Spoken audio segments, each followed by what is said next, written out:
Dear student, I hope you are all well by the grace of Almighty God, and you are also hale and hearty and staying at home with your parents and following the health issues. And I have taken a class last week, and this week I'll take the second class. Hope so far you are well, hale and hearty, and you have complete the lesson uh, which is given in the previous class. So welcome today's class.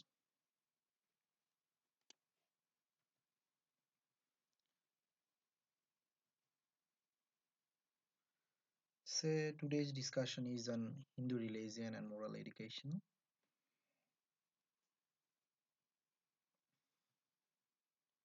And let's see what is the topic of discussion. So today's topic of the discussion is chapter 1, and the topic is the nature of God. So I'm with you, Ranjan Chandra Das, assistant teacher, Lakers Public School and College. So I'll take your religion class of class 7 English version.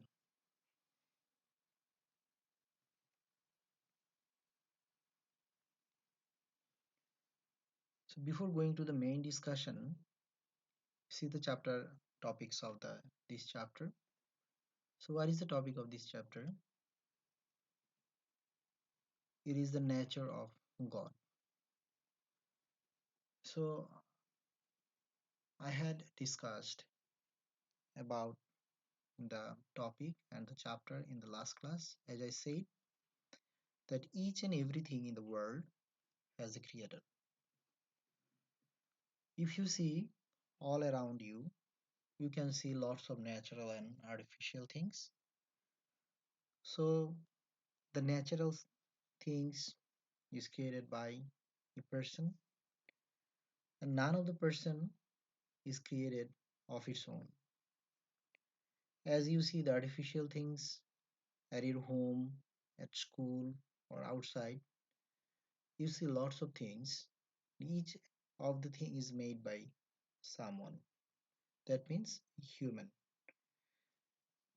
And if you want to ask the question that only human can make, the machines are making the machines also, yes, it is right and true that the robotic machine is working in the heavy industries, and the machine is making another machine, but it is operated by the human or created by the human.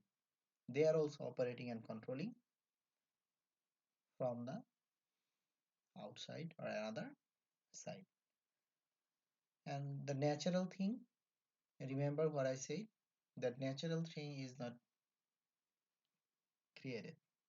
It is impossible to create a natural thing, but we can change the shape, the color, or we can modify the natural thing. By modifying the natural thing, we can make something new also. So here is it is mentioned that we call him what creator or God. In each of the religion, so we are the follower of Sanatan religion, which means the ancient religion in the world. So we believe that each and everything has a creator, and we call him by the name of God or Ishvara. And here is the important line that he is one and only. He is one and only. None of the person is comparable to him. He is almighty. He is greatest. He has no shape, but he can appear in the shape as an avatar or god and goddesses. Remember that he has no shape, but he can appear in the shape as an avatar or god or goddesses. See, you can see lots of images of god and goddesses by whom we are worshipping It is the imaginary shape of the Almighty Creator or Ishwar. In front of them, we are worshipping them, but there is not the actual or the exact image of the God. These are the incarnated forms of God, the imaginary forms of God that we are worshipping. So, what is the meaning of creator? The meaning of creator is the God or God is the creator. The nature of God and the goddesses uh, of God.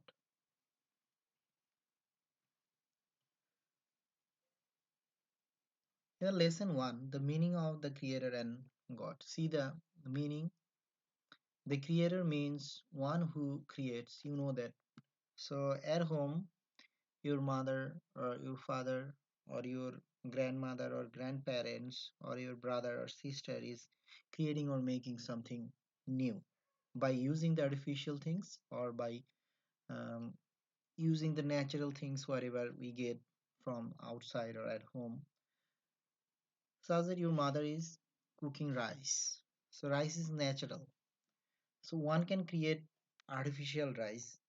You may heard that China has created the artificial plastic made rice and they are exporting some of the countries like us, and it is very hard to identify that what which one is real, but when it is cooked you can easily catch them that which one is real or which one is fake.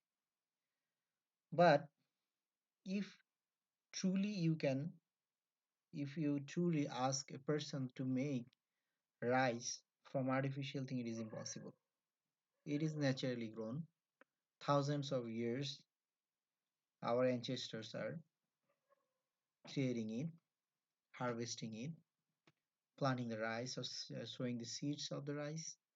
After that, they are harvesting the rice and uh, they are storing the rice whenever they need. They are just using it. So it is the natural thing.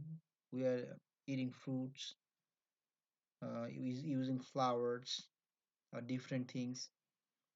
So remember that it can't be created. May we modify it. So the creator means one who creates.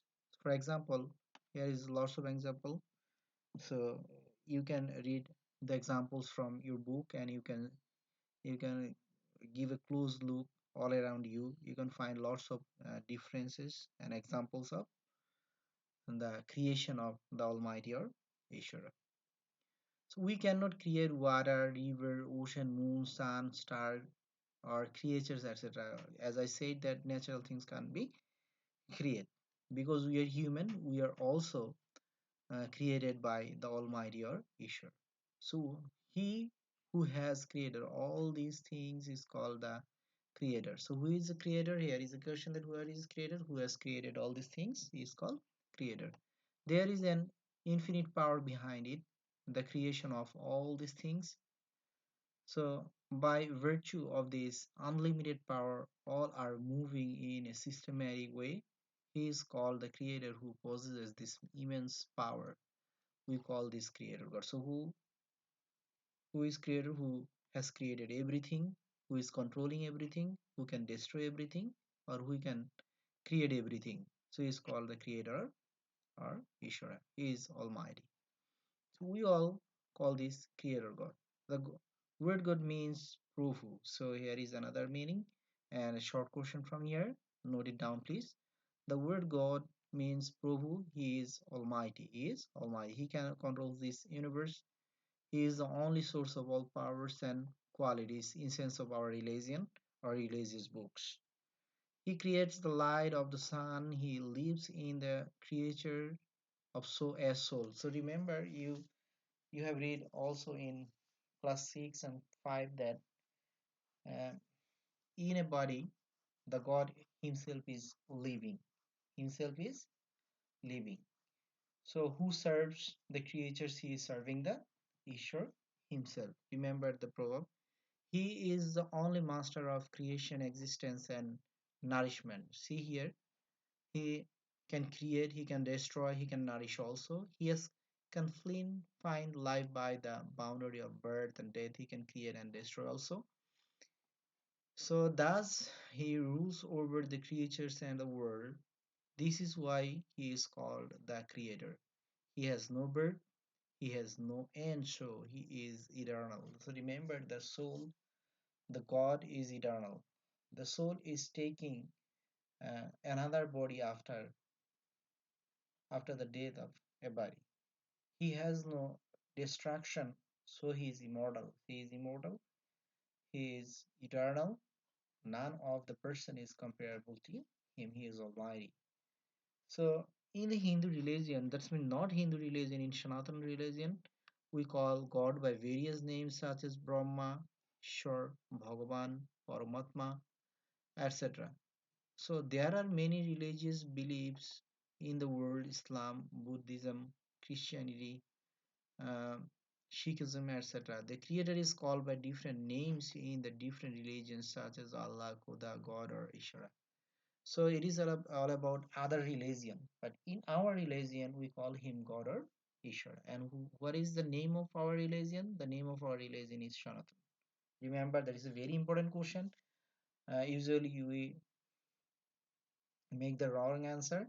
It's on Hindu religion, it's the Sanatana religion, which is very ancient, and from thousands of years our ancestors and we are practicing the religion. And in our religious perspective we call the Almighty or the Creator is Ishvara or Bhagavan.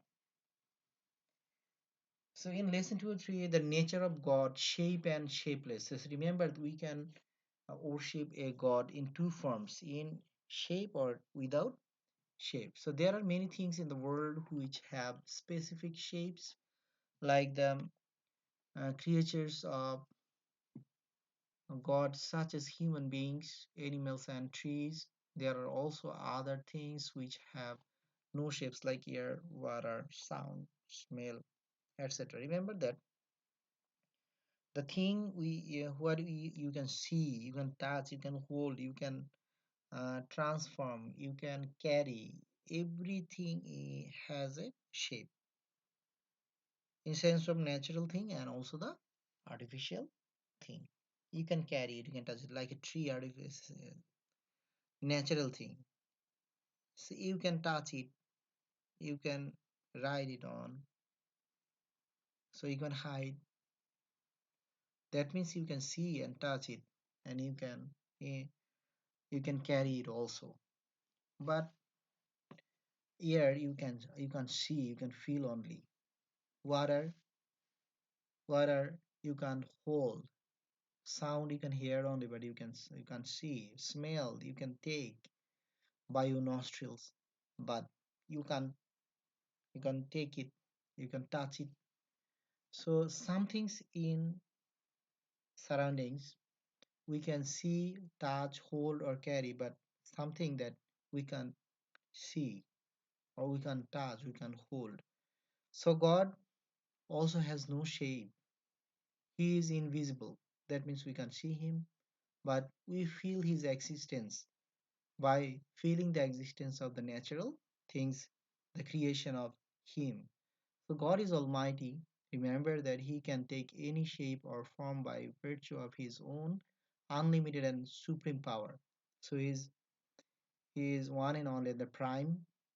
He can take any shape in any time, whenever whenever there is something bad happen. He can he usually takes a shape to destroy it or reveal the truth. So the visible figure of God has come out in many ways. God gives shapes to himself or parts of his own. These shapes are the god and goddesses. So remember that when God himself lives in creatures as soul, he is called Jivatma. So remember that and note it down that when we call Ishwar Jivatma, when God himself lives in creatures as soul, he is called Jivatma. And there is another topic about avatar. Avatar. Whenever there is a degradation of religion, when human life is depressed by wrongs and injustice, and when there is a predominant rise of evils and impiety, God descends upon the world in any incarnation. That means when there is all bad happening and injustice happening with the people, and the bad take place instead of the good, then the God appears by taking a form or shape to the destroy the bad and to establish the truth and the religion. The word descend means to come down. God descends upon the world with a special motive. Then he is called a reincarnation or avatar. God descended as Ram during the Treta Yuga, being Ram avatar. He restored religion. Remember that, and you heard the story about Ram, Lakshman, and Sita. Justice and truth, and gave punishment to the evil forces, including Ravana. That means Ram punished Ravan and he established the truth. So when there is something bad happening in the world and in the universe also, God himself takes shape and come down to the earth or wherever he wished to be. Then he destroys the evil and establishes the truth and the religion. So he restored religion, justice and truth, and gave punishment to the evil forces, including Ravana. In the era of Dapur, God or Bhagavan himself came down as Sri Krishna in this world. So you also heard the story and you have seen the stories in the movies or cartoons or animated films, in the TV serials, how Bhagavan himself came down as Sri Krishna in the world and punished the evils and established the truth and the religion. So others are a partial incarnation of God. On the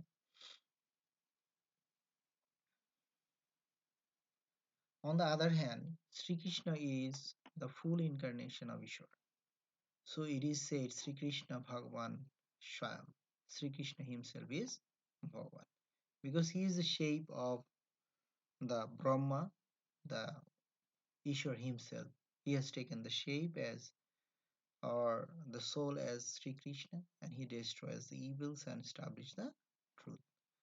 So God and goddesses to fulfill some specific purpose of society when the shapeless God takes shapes of some specific bodies, we call them gods and goddesses. Therefore, it can be said that gods and goddesses are corporeal shape of special qualities or power of God. For example, Brahma is the god of creation. Remember that and please note it down that Brahma is the god of creation. So who is the god of creation? Brahma is the god of creation. Again, God protects and fosters the whole world as Vishnu. Remember that who protects and fosters the whole world as Vishnu. He keeps the balance of the world through destruction as Shiva. So who is the god of destruction? Shiva. On the other hand, Durga is the goddess of power, Saraswati is the goddess of knowledge, Lakshmi is the goddess of wealth, etc. So gods and goddesses are the parts of God. If we satisfy them, God will be satisfied. So now in Kali Yuga, you see the Shakar Upasana everywhere. People are worshipping the statue or the idol, but in the ancient times there was no incarnation, there was no shape. The shapeless or Nirakar Upasana was practiced. So Jivatma, when God lives as soul in any living being, he is called Jivatma. So who is Jivatma? Who is called Jivatma? So note it down also. When God lives as soul in any living beings, he is called Jivatma. Regarding God's existence in human beings, Rabindranath Tagore says in one of his poems, সীমার মাঝে অসীম তুমি বাজাও আপন সুর আমার মধ্যে তোমার প্রকাশ তাই এত মধুর. So it means that Paramatma or God exists as Jivatma within the boundary of human body. That means the Paramatma or God or Ishvara is living a soul um, in each human body and also in each existence which have lives. Swami Vivekananda says that God lives before us in many forms, or he can take any form. Here many forms indicates many forms of God, so it is obvious that God is shapeless, but he can possess a shape, shakar roop, that includes avatar, gods and goddesses, and living creatures. All these forms are none but God. They are different manifestations of God who is one and only. So,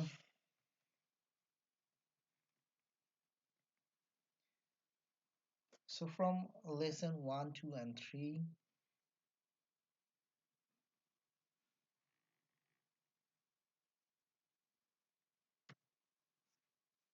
so what we learned today from lesson 1, 2, and 3, that God is Nirakar, or he is shapeless, he is almighty, he can take any shape. So when something bad is going to happen in the world or the universe, God himself takes a shape, and by taking the shape or image, he destroys evils and establishes the truth and the religion. So here in the world, we call him the Almighty Creator God or Ishvara. And there are lots of religion, and the people are practicing a different religion. They are calling the God or Ishvara in different names. So we are worshipping gods as the soul of the Almighty Brahma. So there is Jivatma and Paramatma. So remember that the God lives as soul in any living being. He is called Jivatma. That means Jivatma is living inside the human body or animals or plants as the soul of Jivatma. And at last, that God can take any shape, any time, or any way. He is one and only the Almighty, and He can take any shape and He can destroy everything.